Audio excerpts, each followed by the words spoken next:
ଜୟ ଜଗନ୍ନାଥ। ଆସନ୍ତୁ ଜାଣିବା ଆଜିର ପଞ୍ଚାଙ୍ଗ।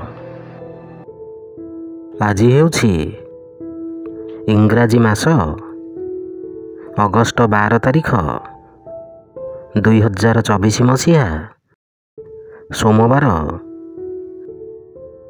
ଓଡ଼ିଆ ମାସ ହେଉଛି ଶ୍ରାବଣ ମାସ। ପକ୍ଷ ହେଉଛି ଶୁକ୍ଲପକ୍ଷ। ତିଥି ହେଉଛି ସପ୍ତମୀ। ନକ୍ଷତ୍ର ହେଉଛି ସ୍ୱାତି ନକ୍ଷତ୍ର। କର୍କଟ ଦିନ 28। ପୁରୀକୁ ସୂର୍ଯ୍ୟୋଦୟ ସମୟ ହେଉଛି 5:29। ସୂର୍ଯ୍ୟାସ୍ତ ସମୟ ହେଉଛି 6:13। ଜୟ ଜଗନ୍ନାଥ।